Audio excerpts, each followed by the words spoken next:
The galactic survey ships had always dismissed Earth as unremarkable. Their sensors swept past the blue-green world every few cycles, noting with mild disdain the primitive satellites cluttering low orbit and the crude attempts at lunar colonization. To the advanced civilizations that made up the coalition of allied species, Earth was nothing more than a technological backwater, barely worth the energy spent scanning it. That was exactly how Admiral Sarah Chen wanted it.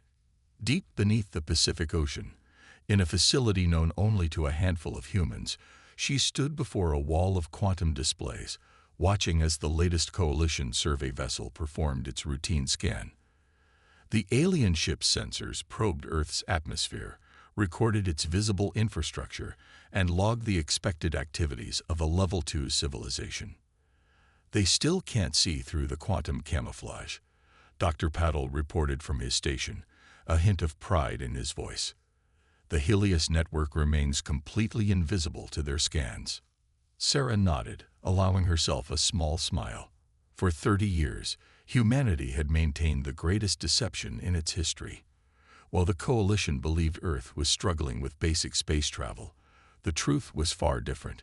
The Helios network, a planetary defense grid powered by zero-point energy and controlled by quantum AI, represented technology that would shock even the most advanced coalition species. The deception had begun after Earth's first contact with alien life, a brutal invasion attempt by the Drachnid, a predatory species that attacked worlds they deemed weak. Humanity had barely survived, driving them off through sheer determination and nuclear weapons. In the aftermath, Earth's leaders made a decision that would reshape their civilization.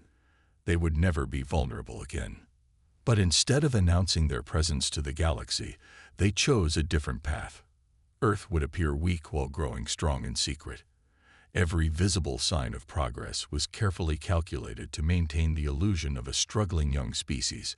Meanwhile, behind quantum shields and beneath oceanic depths, humanity made technological leaps that would have seemed impossible. "Admiral," Lieutenant Santos called out, his voice tight with tension.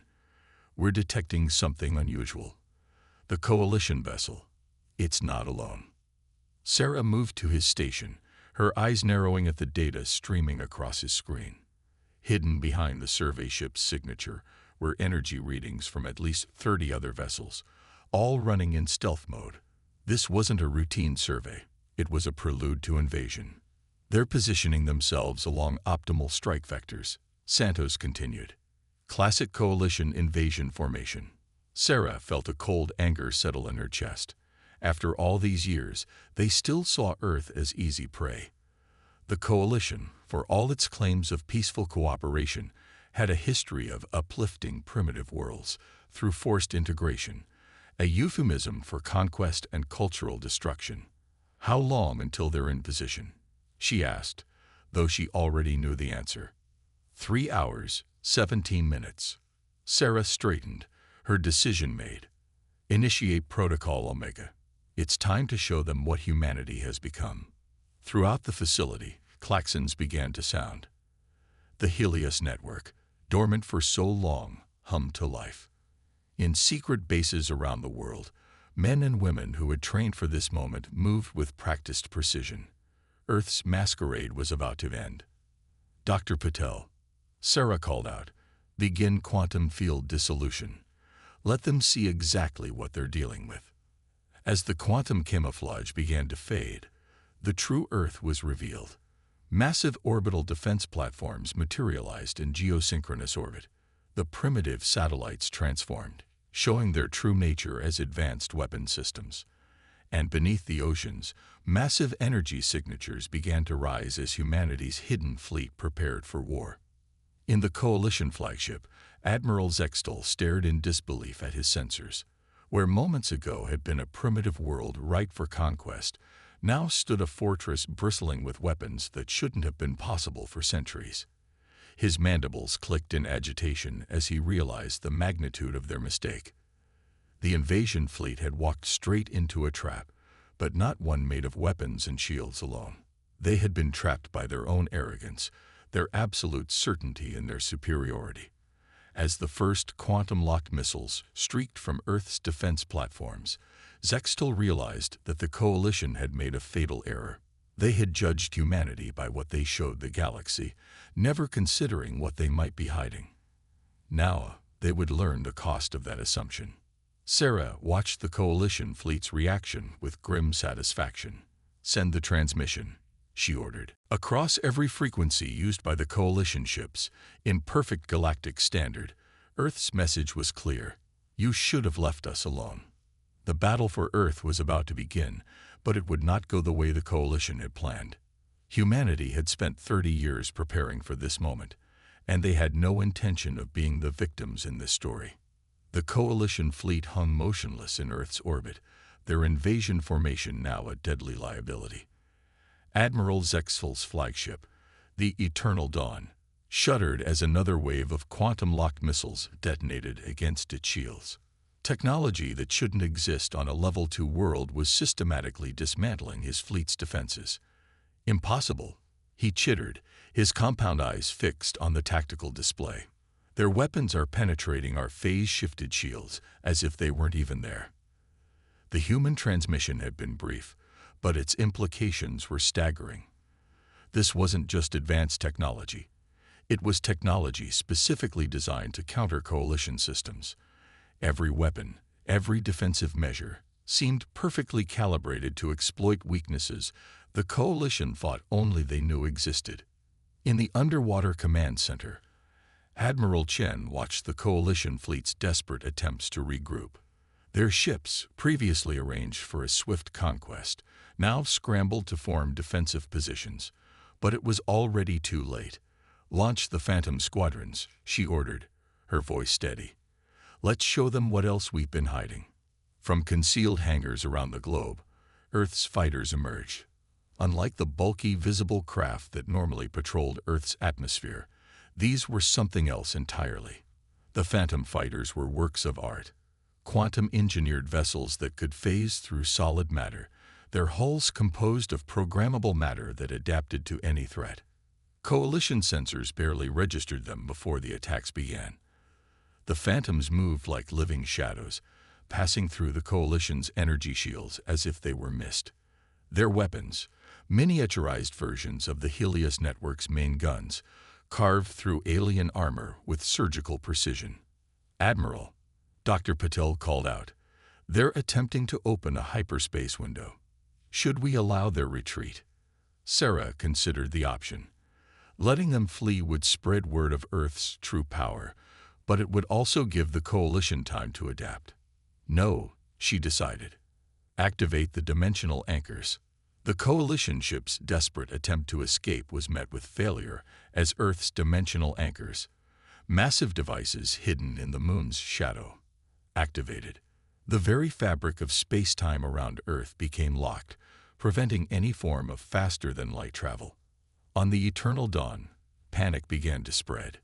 "My lord," a junior officer reported, "we've lost all hyperspace capabilities. They've somehow locked us in normal space." Zextal's mandibles clattered in frustration. The humans had predicted everything, prepared for everything. The invasion fleet, pride of the Coalition, was being systematically destroyed by a species they had dismissed as primitive. "How?" he demanded. "How could they have advanced so far without us knowing?" The answer came in the form of another transmission, this time accompanied by tactical data that made Zextal's blood run cold. The humans hadn't just been hiding their technology. They had been studying the Coalition for decades. Every encounter, every survey, every seemingly routine scan of Earth had been monitored and analyzed. Sarah watched as the realization spread through the Coalition fleet. Their communications, which they thought secure, filled with confusion and fear. "Begin Phase 2, she commanded. "Show them our ground capabilities." Across Earth's surface, hidden installations activated. Massive energy signatures erupted as quantum accelerators powered up, their targeting systems locked on the Coalition fleet. These weren't simple defensive weapons. They were planet killers, capable of reducing worlds to asteroid fields. "Your species tried to conquer us once before," Sarah's voice transmitted to the Coalition fleet. The Drachnid fought us weak, just as you do now. We swore then that we would never be victims again. Everything you see today, every weapon, every defense, was built because you and species like you believe might makes right. The quantum accelerators fired, their beams converging on selected targets. Coalition ships began to disappear, not through destruction but precise removal from reality itself. Earth wasn't just defeating them. It was demonstrating power that the Coalition had thought impossible. Admiral, Lieutenant Santos reported, enemy fleet strength down to 40% and falling. Their command and control structure is collapsing. Sarah nodded, watching as humanity's 30 years of preparation systematically dismantled one of the galaxy's most powerful military forces. The Coalition had come expecting an easy conquest of a primitive world. Instead, they had awakened a giant that had spent decades preparing for this very moment. As the battle entered its final phase, Sarah thought about the message this would send throughout the galaxy. Earth wasn't just defending itself. It was announcing its presence on the galactic stage in a way that could never be ignored. The age of hiding was over. Now, it was time to show the galaxy exactly what humanity could do when pushed too far. The Coalition's defeat at Earth marked only the beginning. As the remnants of their invasion fleet drifted powerless in Earth's orbit, Admiral Chen initiated humanity's long-planned counter-offensive. For 30 years, Earth had mapped every Coalition world, every military installation, and every strategic asset, all while appearing blind and primitive to galactic society. Begin Operation Stormbreak. Sarah commanded from the Underwater Command Center. All strike teams are cleared for deployment. Across Earth's surface, specialized warships emerged from their quantum-shielded bunkers. Unlike the defensive vessels that had protected Earth, these ships were built for a single purpose: to take the fight to Coalition space. Each vessel carried technology that had been specifically engineered to exploit the fundamental weaknesses in Coalition defense systems. Dr. Patel's voice carried a note of anticipation as he reported, "Strike Fleets Alpha through Delta are ready for quantum jump. Targeting solutions locked on primary Coalition military installations." The human counter-offensive began not with a bang, but with silence. The strike fleets simply vanished, utilizing quantum tunneling technology that made conventional hyperspace travel obsolete. They reappeared simultaneously at multiple Coalition strongholds, bypassing every early warning system and defense grid. On Proxima Centauri Station, the Coalition's primary military command center, General Vexnur was still trying to process reports of the failed Earth invasion when the first human ships appeared. Their arrival defied every known law of physics. No warning, no energy signature, just instant presence. Multiple hostile contacts, his sensor officer screamed. They're inside our defensive perimeter. The human ships struck with devastating precision. Their weapons, refined versions of the systems that had decimated the invasion fleet, cut through Coalition defenses as if they were paper. Quantum-locked missiles phased through shield generators before detonating. Phantom fighters disabled entire defense grids with targeted electromagnetic pulses. Back on Earth, Sarah watched the tactical displays as humanity's vengeance unfolded. Status report on Coalition response. Lieutenant Santos analyzed the incoming data. Their command structure is in chaos. Admiral, our simultaneous strikes have disrupted their ability to coordinate a defense. They never imagined anyone could bypass their early warning networks. The Coalition's military might, built over centuries of technological advancement and conquest, was being systematically dismantled by a species they had dismissed as insignificant. Their mighty warships, the terror of countless civilizations, found themselves helpless against human technology that seemed to ignore the very laws of physics they relied upon. But Earth's strike wasn't aimed at total destruction. Each attack was surgically precise, targeting military installations while avoiding civilian populations. This wasn't a war of extinction. It was a message written in the language of power that the Coalition understood all too well. Sarah's voice transmitted across all Coalition frequencies. For centuries, You've built your empire on the belief that technological superiority gives you the right to dominate others. Today, that belief ends. Earth is not your prey. We are not your subjects. We are your wake-up call. On coalition worlds across the galaxy, the message was received with growing horror. The humans hadn't just defeated an invasion force, they had shattered the very foundation of coalition military supremacy. Their most advanced defense systems were useless. Their most powerful weapons were ineffective. Their technological advantages had been turned against them. Dr. Patel, Sarah called out, initiate Phase 2 of the counterstrike. Across coalition space, quantum beacons activated, devices that had been secretly planted years ago by human operatives disguised as primitive merchants and travelers. These beacons began broadcasting detailed technical data about coalition military capabilities, not to Earth, but to every species that had ever suffered under coalition dominance. The message was clear. The coalition's military supremacy was an illusion, and humanity had just shattered it. In the coalition's Grand Assembly, panic spread as reports flooded in. Their military installations were in ruins, their fleets were scattered, and their most closely guarded technical secrets were being broadcast across the galaxy. The species they had dismissed as primitive had not only defeated them, but had systematically dismantled their ability to wage war. Sarah watched the chaos unfold with grim satisfaction. Humanity had planned this moment for 3 decades, preparing not just to defend Earth, but to reshape the galaxy's balance of power. The Coalition's defeat wasn't just a military victory. It was the beginning of a new era in galactic politics. As the counterstrike entered its final phase, Sarah thought about the future they were creating. Earth would no longer hide its strength, but neither would it become what it had fought against. The time had come to show the galaxy a different way, one where technological advancement came with responsibility, not just power. The Great Hall of the Coalition Assembly had never been so quiet. Representatives from 100 worlds sat in stunned silence as they watched the holographic display of their military defeat.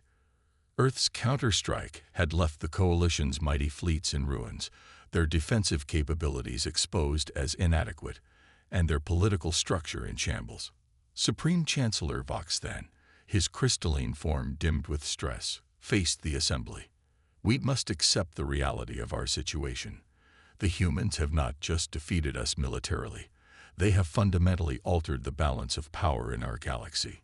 In Earth's underwater command center, Admiral Chen prepared for humanity's next move. The military phase was complete. Now came the more delicate task of reshaping galactic politics. Begin diplomatic broadcast, she ordered. Dr. Patel initialized the quantum communication array, and Sarah's image appeared before every major governmental body in known space. Her message was clear and direct. For centuries, the Coalition has maintained power through the threat of superior technology and military might. That era is over. Earth now extends an invitation to all species to participate in the creation of a new galactic order, one based on mutual respect and genuine cooperation. The response was immediate and overwhelming. Species that had long suffered under coalition dominance began breaking away, declaring their independence. Others, impressed by humanity's display of both power and restraint, sought immediate diplomatic relations with Earth. The Coalition Assembly erupted into chaos. Some representatives demanded immediate retaliation, while others called for unconditional surrender. A few wiser voices suggested a third path, genuine negotiation with the humans.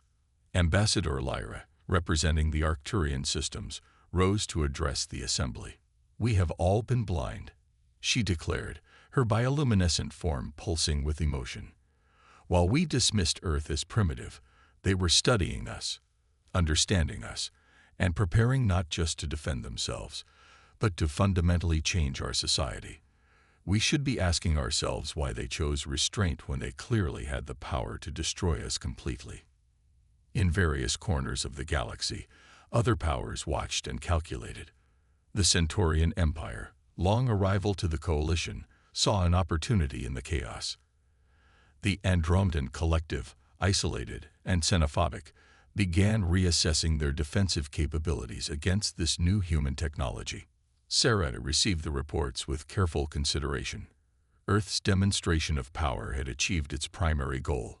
No one would ever again mistake humanity for an easy target. But power alone wasn't the objective.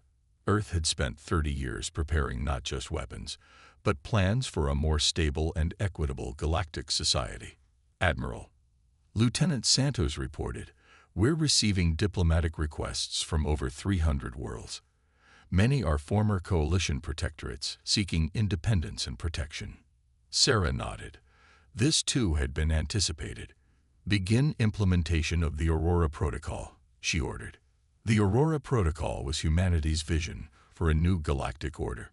Instead of the coalition's hierarchy of technological advancement, Earth proposed a system of mutual defense and shared scientific development. Species that had been deemed too primitive for coalition membership would now have a voice in galactic affairs. In the coalition assembly, the debate raged on. Supreme Chancellor Vox then finally raised his crystalline appendage for silence. "We face a choice," he announced. "We can cling to our old ways and face extinction, or we can adapt to this new reality. The humans have proved themselves not just our technological equals, but in many ways our superiors. Yet they offer cooperation instead of dominance." On Earth, Sarah watched as the political landscape of the galaxy transformed. The quantum beacons continued broadcasting their message of coalition vulnerability, but now they also carried Earth's vision for the future. A future where technological advancement served the many, not the few. "Dr. Patel," she called out, "prepare for Phase 3. It's time to show them what cooperation really means." Across Earth's secret facilities, research teams prepared to share selected technologies with former coalition worlds.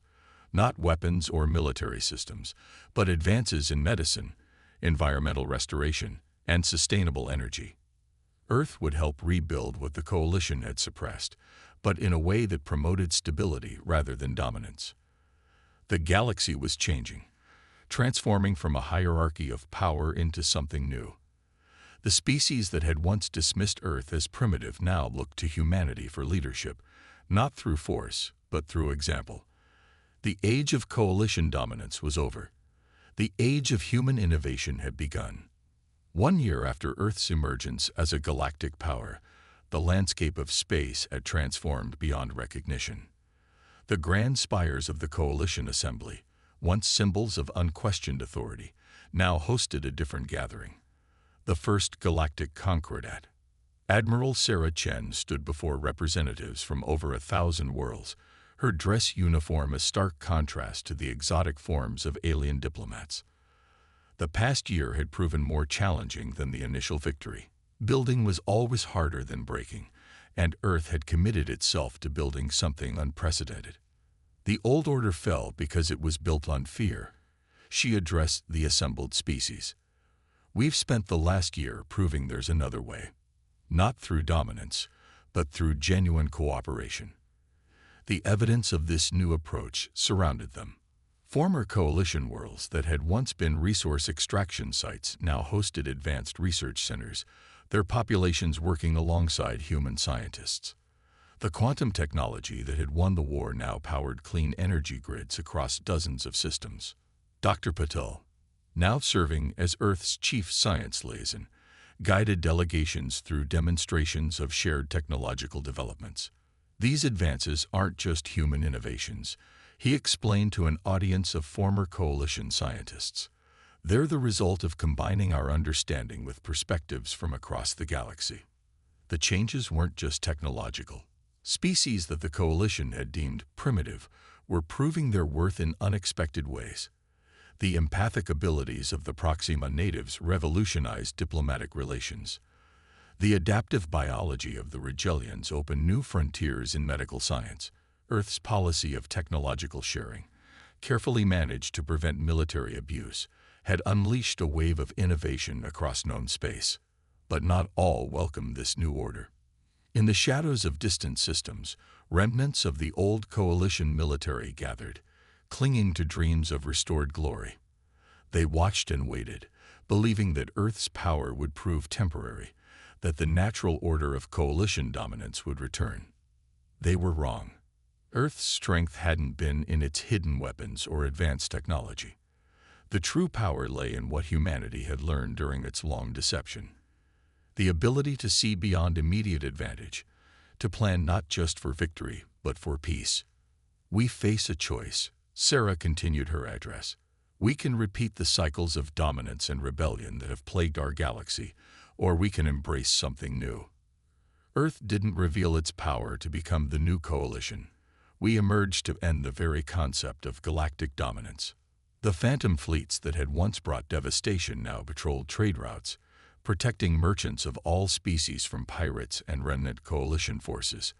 The quantum beacons that had exposed coalition weaknesses now formed the backbone of a galactic communication network, giving voice to formerly silent worlds.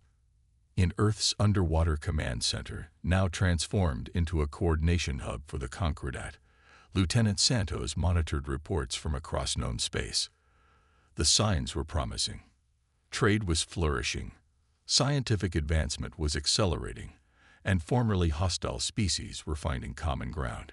It's not perfect, Sarah admitted to her old friend Dr. Putul as they watched the proceedings. There are still conflicts, still those who resist change. But for the first time in galactic history, we're seeing genuine cooperation rather than enforced peace. The quantum displays showed the scope of transformation. Former coalition fortress worlds now hosted universities open to all species. The dimensional anchors that had trapped the invasion fleet had been repurposed into a fast travel network, connecting distant worlds in ways previously impossible. As the assembly concluded, Sarah reflected on the path that had brought them here. Earth's long deception, its carefully planned emergence, had been more than a military strategy. It had been a chance to rewrite the rules of galactic civilization. The old coalition had believed that advanced technology gave them the right to rule. Earth had proved that true advancement lay not in the weapons you could build, but in how you chose to use them. As delegates departed for their homeworlds, Sarah received one final report.